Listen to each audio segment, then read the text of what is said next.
नमस्कार दोस्तों, स्वागत है आप सभी का आपके अपने YouTube चैनल सिंपल मार्ग में। दोस्तों, अगर आप हमारे WhatsApp ग्रुप को ज्वाइन करना चाहते हैं तो डिस्क्रिप्शन में उसका लिंक दिया है, वहां जाकर आप हमारे WhatsApp ग्रुप को ज्वाइन कर सकते हैं। नर्मदे हर। दोस्तों, नर्मदा परिक्रमा की इस यात्रा का आज अपना 57वां दिन है। गुरुवार 1 मार्च 2018। बांद्रा पांचे, शाहगंज, बरेठा, हथनौर और सरदार नगर। आज से नया महीना शुरू हुआ है तो हम भी सुबह 5:30 बजे नए उत्साह से जागे। नित्य कर्म के बाद कल के ही घाट पर स्नान किया। कल की ही भांति पानी रुका हुआ होने की वजह से गंदा और ठंडा है।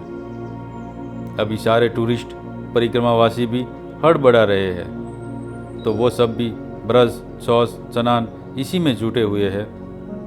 हमने स्नान किया और फिर धर्मशाला में हमारे आसनों पर आ गए। या हमने शांत मन से मैया की पूजा की। सुबह का पसंद करता समय भी इसमें अनायास ही सहायक हुआ।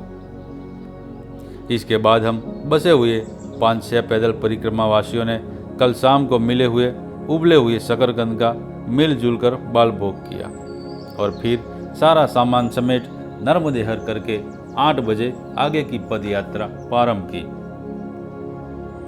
सुबह के समय टूरिस्ट परिक्रमावासियों ने न पूजा की न आरती। शायद उनकी नर्मदा जी के प्रति भक्ति संध्या काल में ही जागती हो। धर्मशाला से बाहर आने पर बस के चालक ने मुझे तथा प्यारेलाल बाबा जी को चाय दुकान से चाय पिलाई और हमारे चाय पीना के दौरान ही बस हवा से बातें करती हुई निकल गई। हर हर नर्मदे।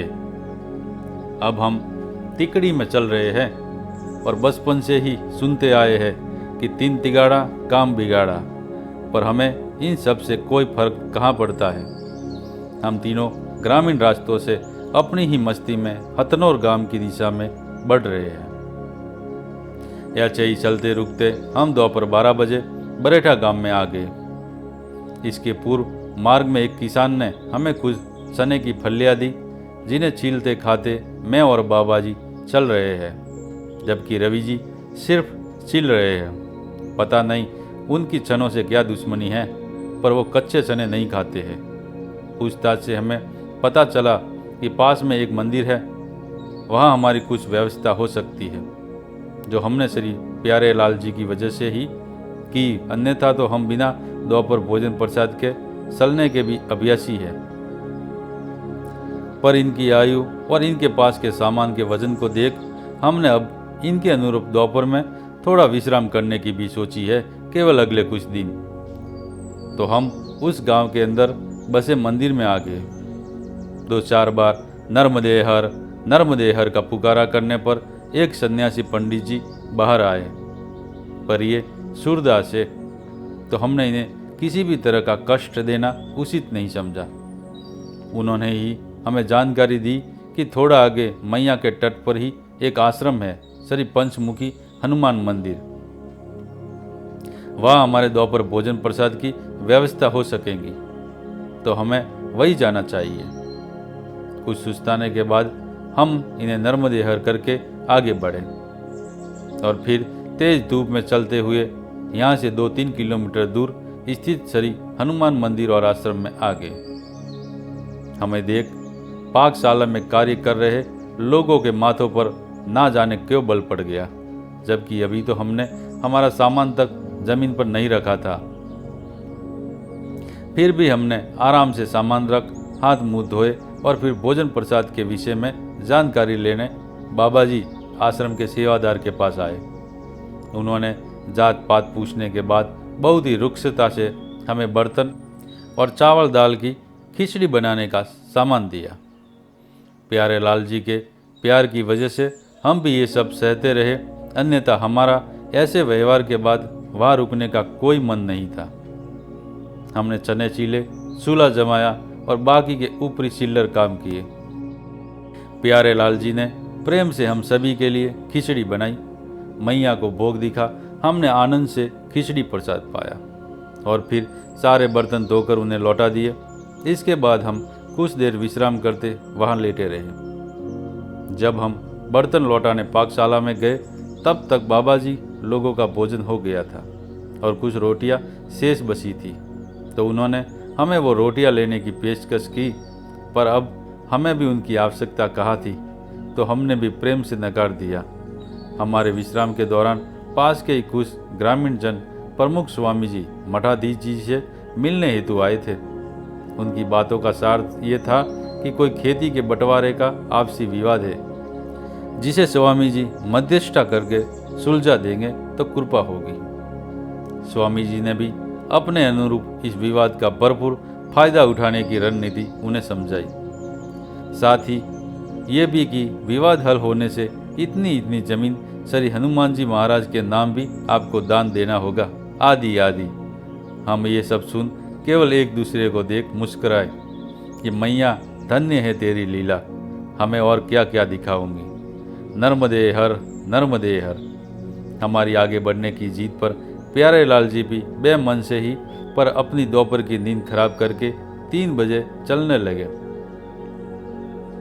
हथनौर यहाँ से करीब 4 किलोमीटर दूर है, पर मार्ग में एक किसान बंधु परिक्रमा के विषय में कुछ किस्से सुनाते रहे तो यहाँ आने में हमें 4:30 बज गए। उसके बाद कम विश्राम करके लगातार चलते हुए हम लोग शाम 5:30 बजे सरदार नगर गांव में आ गए। हमने सुबह के अनुभव से कुछ सीख तो ली ही थी। गांव में आते ही हमने देखा एक नेताजी जैसे व्यक्ति ढोल बाजे बजाते हुए नगर में रैली लेकर हाथ जोड़ते हुए घूम रहे हैं। ये सारी बातें हमने चाय की दुकान पर चाय पीते हुए देखी। प्यारे लाल जी चाय के बहुत ही शौकीन थे। बाद में पता चला कि एक ग्रामीण नेता है और अपने पुत्र के विवाह में सहभागिता हेतु वो इस तरह रैली निकालकर ग्रामवासियों का अभिवादन कर रहे हैं। अस्तु, हम आगे बढ़कर श्री राम जानकी मंदिर में आ गए। यहाँ के महंत जी ग्रामीणों के साथ कुछ वार्तालाप करने में व्यस्त है। हमने यहाँ भी 3-4 बार नर्मदे हर का पुकारा किया, पर किसी ने कोई प्रतिक्रिया नहीं दी। आखिर कब तक वो हमें अनदेखा करते। अतः एक सेवक ने आकर हमें आसन लगाने की जगह बताई।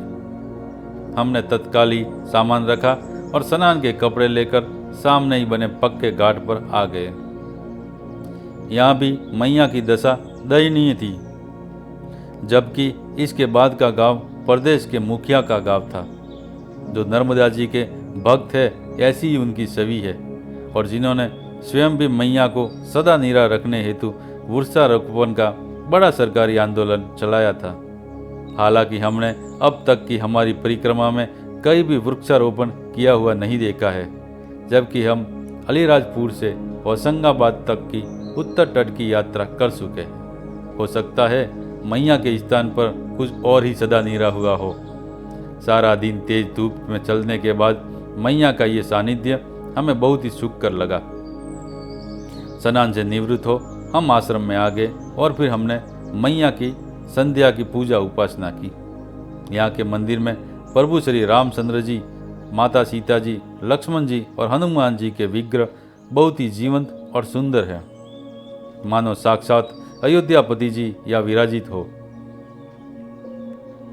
हमने मंदिर में देव मूर्तियों के दर्शन किए और फिर शाम 7 बजे की मंदिर की आरती में भी सम्मिलित हुए। इसके बाद हम हमारे आसनों पर विश्राम करते बैठे रहे।